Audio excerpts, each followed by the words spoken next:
আজ শেয়ার করব রাস্তার ধারে যে ঘুগনি পাওয়া যায় সেই ঘুগনির রেসিপি আজ আমি আপনাদের সঙ্গে শেয়ার করব, তবে সম্পূর্ণ নিরামিষ পদ্ধতিতে। চলুন তাহলে রেসিপিটি শুরু করা যাক। এখানে দেখুন আমি মটর নিয়ে নিয়েছি ঘুগনিটা রান্না করার জন্য। মটরটাকে আমি সারা রাত ভিজিয়ে রেখে দিয়েছিলাম। এবার মটরটাকে সেদ্ধ করে নেব। তার জন্য এখানে দিয়ে দিয়েছি লবণ, হলুদ, একটু গোটা গরম মশলা দিয়েছি আর একটা টমেটো দিয়েছি। সমস্ত কিছু দিয়ে মটরটাকে আমি একটু সেদ্ধ করে নেব। আমি প্রেশার কুকারে 3টে সিটি দিয়ে সেদ্ধ করে নিয়েছি। এবার ওভেনে একটা কড়াই বসিয়ে দিয়েছি, তাতে দিয়ে দিয়েছি ওই 2 টেবিল স্পুন পরিমাণে সর্ষের তেল। তেলটা বেশ ভালো করে গরম হয়ে গেলে এখানে 5 ফোড়ন আর শুকনো লঙ্কা ফোড়ন দিয়েছি। দিয়ে দিয়েছি বেশ কিছুটা পরিমাণে কোচানো নারকেল।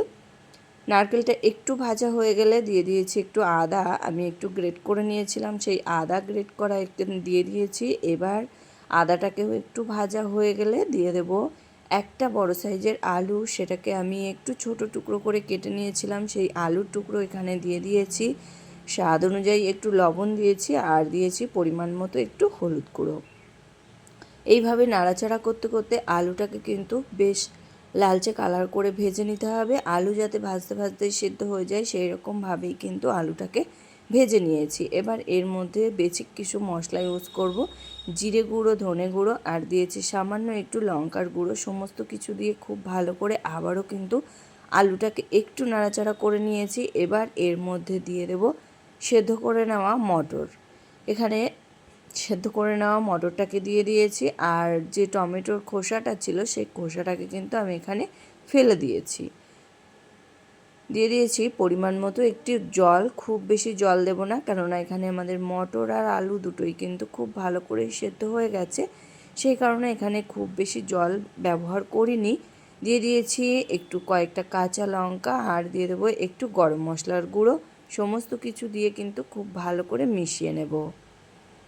যেহেতু আগে আমরা গোটা গরম মশলাটা ইউজ করেছি সেই কারণে এখানে গুঁড়ো গরম মশলাটা একটু কম পরিমাণেই কিন্তু ব্যবহার করেছি।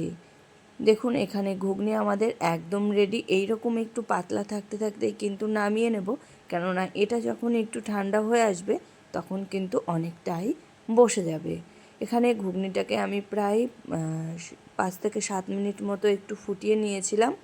ফুটিয়ে নিলেই কিন্তু তৈরি হয়ে গেল আমাদের রাস্তার ধারে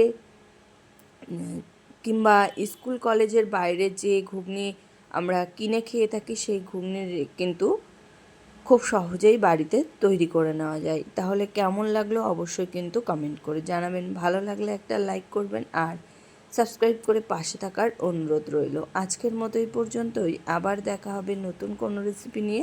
ভালো থাকবেন, সুস্থ থাকবেন। ধন্যবাদ।